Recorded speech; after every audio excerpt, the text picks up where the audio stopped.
Hello friends, नमस्कार दोस्तों।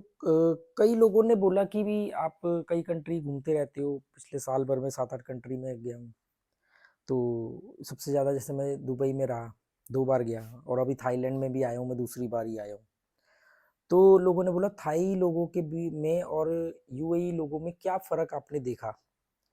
तो उसके बारे में ज़रा बताओ। तो मैंने लाइव में जैसे मेरा वो चैनल है आस्क राकेश, जिस पर मैं लाइव क्वेश्चन आंसर करता हूँ लोगों के साथ। तो उसमें कई लोगों ने पूछा तो मैंने कहा थोड़ा इसको मैं वीडियो बना के डालूँगा तो ज़्यादा बेहतर रहेगा। देखो यूएई के जो लोग हैं, यूएई की जो आबादी है उसमें जो उनके लोकल्स लोग हैं वो बहुत कम है। जो लोकल वहाँ के बाशिंदे हैं वो बहुत कम है।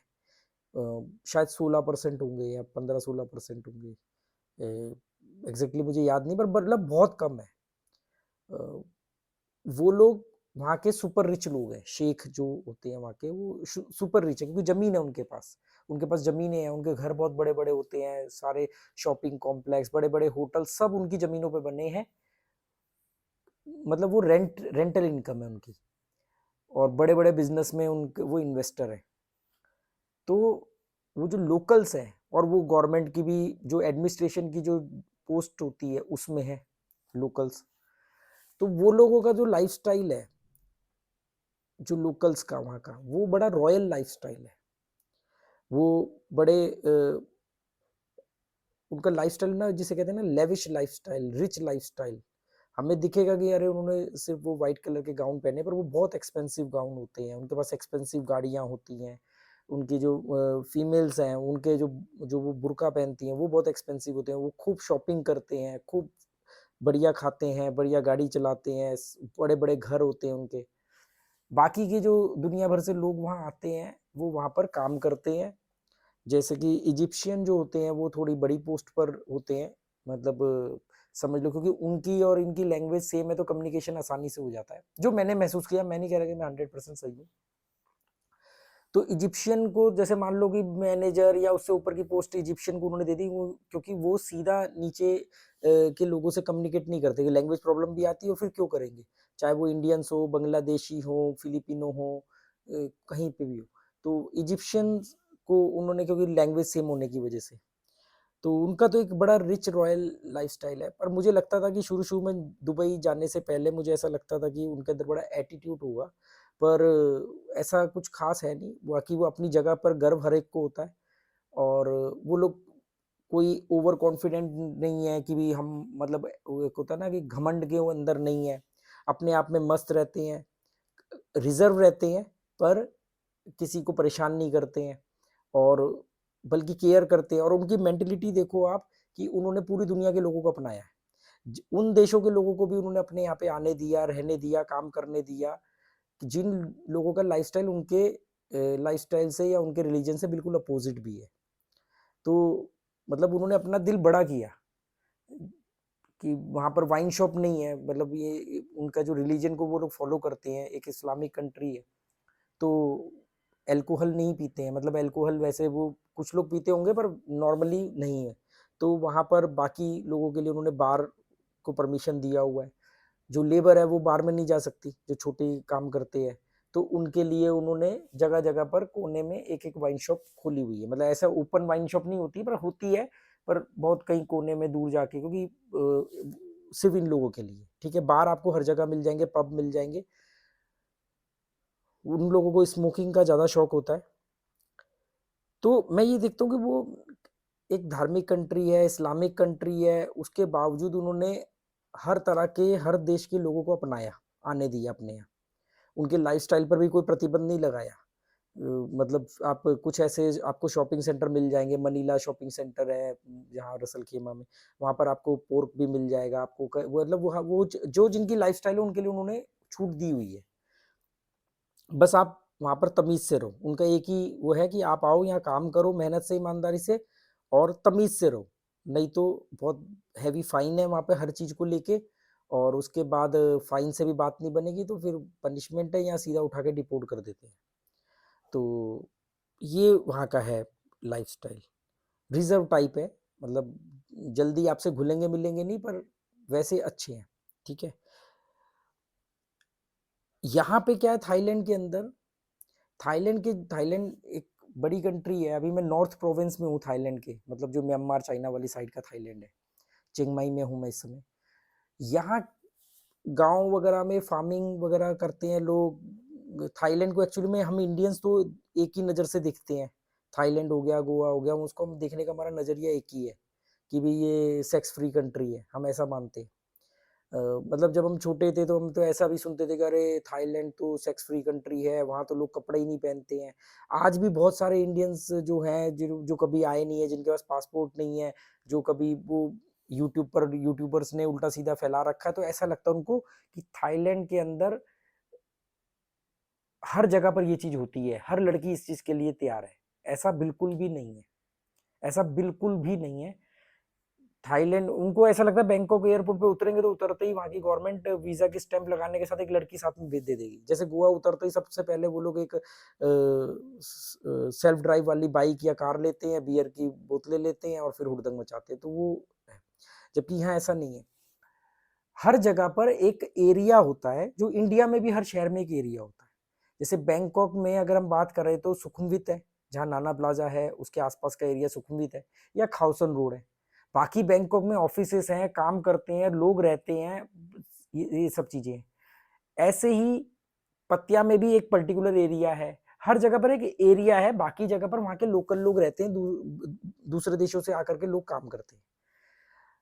यहाँ के थाई लोगों की मुझे सबसे अच्छी बात क्या लगती है, बहुत हंसमुख होते हैं। मतलब बहुत हंसमुख होते हैं। इनमें आपको रूड लोग बहुत कम मिलेंगे, मतलब बहुत कम होंगे जो रूड होंगे, जो मतलब रूखे तरीके से बात करेंगे, फ्रेंडली नहीं होंगे, ऐसे बहुत कम लोग मिलेंगे। मतलब थाईलैंड के लोग, ज्यादातर लोग, थाईलैंड क्या इवन साउथ एशियन लोग भी मैंने देखा है, बहुत हंसते हैं, बहुत खुश रहते हैं, बात बात पर खिलखिला के हंस पड़ते हैं। क्योंकि मेरा इनसे काफी अट्रैक्शन होता है, मिलना जुलना होता है, तो मैं देखता हूँ या इनको ऑब्जर्व करता हूँ मैं। मतलब खुश रहने का, हंसने का बहाना ढूंढते हैं। इसलिए ये लोग हमारे देश की एवरेज एज से, हमारे जो लोगों की एवरेज एज है उससे 10 से 15 साल ज्यादा जिंदा रहते हैं। और इनकी खासियत क्या है कि ये अपनी उम्र से 15 से 20 साल यंग दिखते हैं। मतलब अगर कोई आपको लड़की लगेगी कि ये 30 साल की है, तो वो 45-48 साल की होगी। मतलब अपनी एज से 15 साल 20 साल तक यंग दिखते हैं। इनका जो लाइफस्टाइल है, खुश रहते हैं एक तो सबसे बड़ा, दूसरा पूरा नेचुरल है। थाईलैंड, हम तो खाली बैंकॉक को देखते हैं ना, बाकी अगर थाईलैंड की बात करो, यूएई के कंपैरिजन में ये लोग, यहाँ के लोकल लोग ज्यादा हेल्थ कॉन्शियस है। एक तो मेहनती बहुत होते हैं, दूसरा ये लोग हेल्थ कॉन्शियस भी बहुत होते हैं, अपना ध्यान रखते हैं। यहाँ पे आपको मोटे और ढीले ढाले बहुत कम लोग मिलेंगे, मतलब मिलेंगे पर बहुत कम लोग मिलेंगे। यहाँ पे लोकल लोगों को आपको चश्मा पहनते हुए भी कम लोग मिलेंगे। और इनके जो जेंट्स लोग होते हैं, इनमें थाईलैंड के लोगों में जो जेंट्स लोग होते हैं, वो ज्यादातर या तो उसमें क्लास है, एक तो जो पढ़ा लिखा क्लास है, वो तो ऑफिस में एडमिनिस्ट्रेशन में जॉब करते हैं, सेम लाइक यूएई।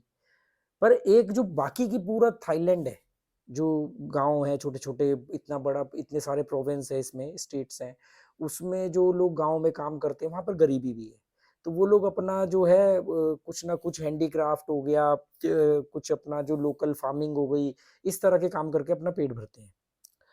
उन्हीं के बच्चे उनमें से कुछ बच्चे ज्यादा पैसा कमाने के लालच में, उन लड़की स्पेशली लड़कियां, वो फिर उस प्रोफेशन में आती हैं। कुछ लड़कियां, ये ध्यान देना ये बात। और जो सेक्स वर्कर वाला जो प्रोफेशन है, प्रोस्टिट्यूट वाला, तो उसमें कुछ लड़कियां ज्यादा पैसा कमाने के चक्कर में, इजी पैसा कमाने के चक्कर में आती हैं। तो मेरी कई से बात हुई, तो उन्होंने बोला कि अगर हम जो पूरे दिन काम करते तो हमें इतने पैसे मिलते हैं, यहाँ पर हमें 1 घंटे या 2 घंटे के हमें इतने पैसे मिल जाते हैं। तो कम काम करके, कम एनर्जी खर्च करके हमें ये कई गुना ज्यादा पैसे मिल जाते हैं।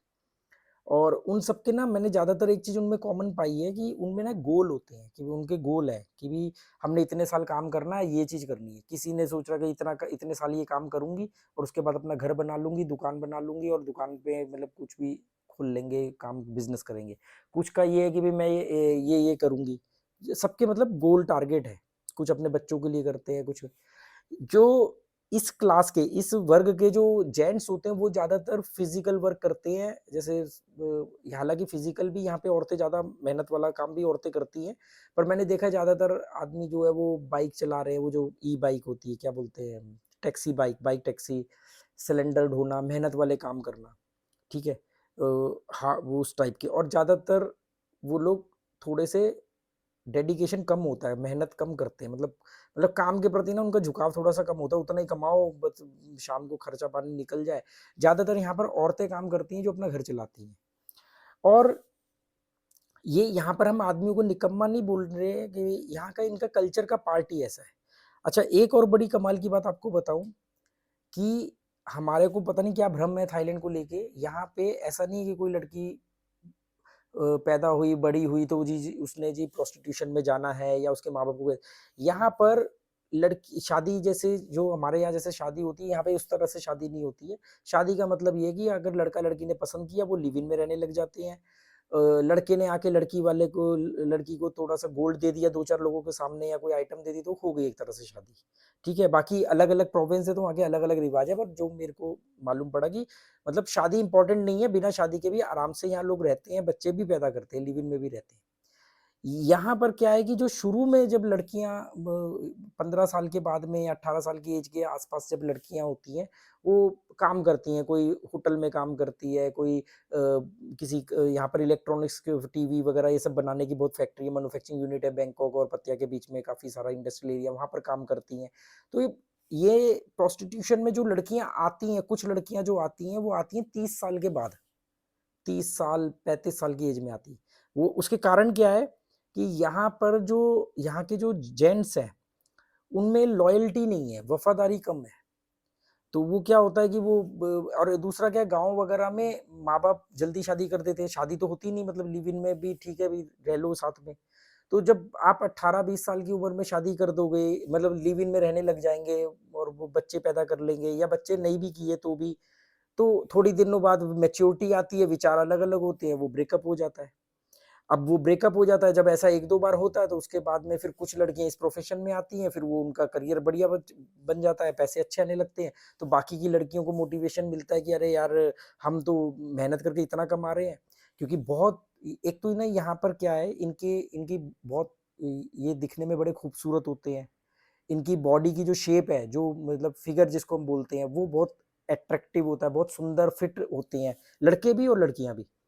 तो कॉमन सेंस है कि अब उनके पास एक बहुत खूबसूरत बॉडी है, तो वो बॉडी इस तरह की बॉडी की तो दुनिया में डिमांड होगी। तो वो डिमांड का उस चीज़ को लेके बेनिफिट उठाते हैं।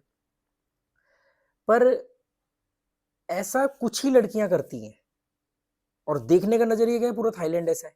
क्योंकि मैंने बहुत खूबसूरत लड़कियों को या औरतों को छोटे-छोटे काम करते हुए देखा है। वो अपना खाना बना के, वो फ्राइड राइस बना के या वो जो यहाँ का जो भी मतलब अपना खाना बना के बेचते हैं। कोई डिलीवरी है, कोई बाइक चला रही है, लड़कियाँ यहाँ बाइक चलाती हैं, वो कौन-सी बाइक? Bike taxi.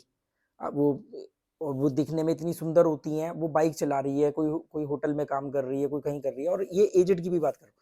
तो केवल कुछ लड़कियाँ जल्दी पैसा कमाने के चक्कर में या उनका जब 2-3 बार दिल टूट जाता है या मान लो बच्चे हो गए हैं और वो पति छोड़ के चले गया, तो अब वो घर कैसे चलाएँगे? अच्छा, एक और इम्पोर्टेंट बात ये है कि यहाँ पर शादी के बाद लड़का लड़की के घर जाता है। शादी नहीं मतलब जो भी तरीका है, हम उसको एक बार को शादी बोल सकते हैं, पर यहाँ शादी इम्पोर्टेंट नहीं है। लड़का लड़की के घर में रहता है। तो ये ना स्त्री प्रधान देश है। यहाँ पर लीडर ऑफ हाउस लड़की रहती है। लड़का जब भी शादी होती है तो लड़का अपना घर छोड़ के लड़की के घर जाता है और लीडर ऑफ हाउस लड़की होती है तो वो लड़का ज़रा-सा भी लॉयल नहीं होता तो लड़की लात मार देती है उसके और ब्रेकअप हो जाता है, जो भी आप समझो। और उसके बाद फिर वो ज़िम्मेदारी पहले भी लड़की के ऊपर थी, अब और ज़्यादा ज़िम्मेदारी आ जाती है।